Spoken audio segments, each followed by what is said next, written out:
In an attempt to decelerate the transmission of the disease, India took some very bold steps like implementing a nationwide lockdown in the very initial stages. 3 consecutive lockdowns provided India with much required time and opportunity to build up on technical know-how, laboratory capacities, hospital infrastructure, and also to build up its pharmaceutical and non-pharmaceutical interventions.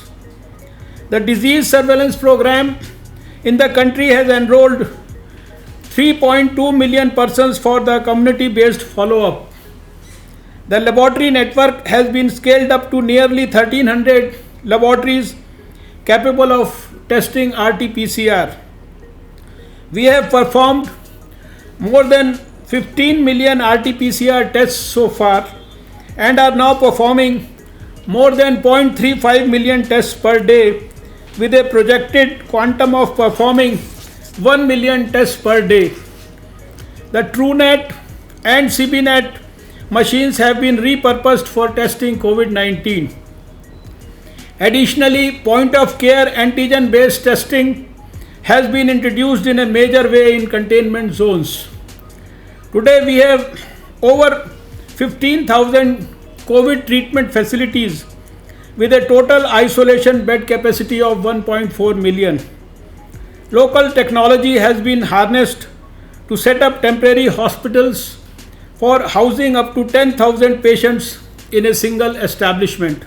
The Indian traditional system of medicine has also contributed substantially in boosting the immunity of general population. Such complementary medicine systems are widely practiced in all member states of our Shanghai Cooperation Organization.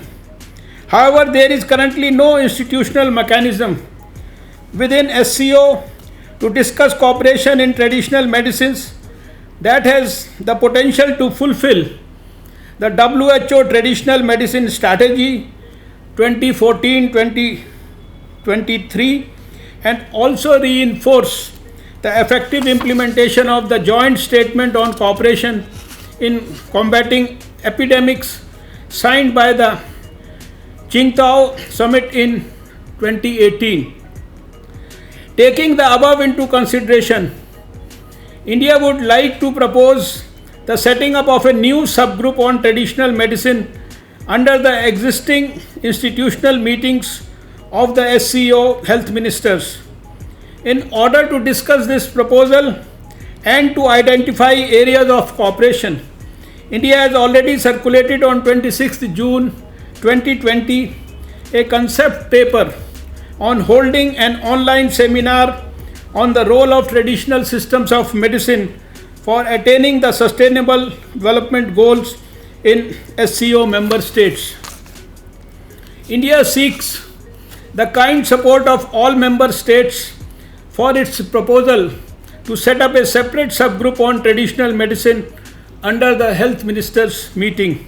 In this hour of crisis, I call upon all member countries of this prestigious group to work together and combat COVID to mitigate its impact on health and economy.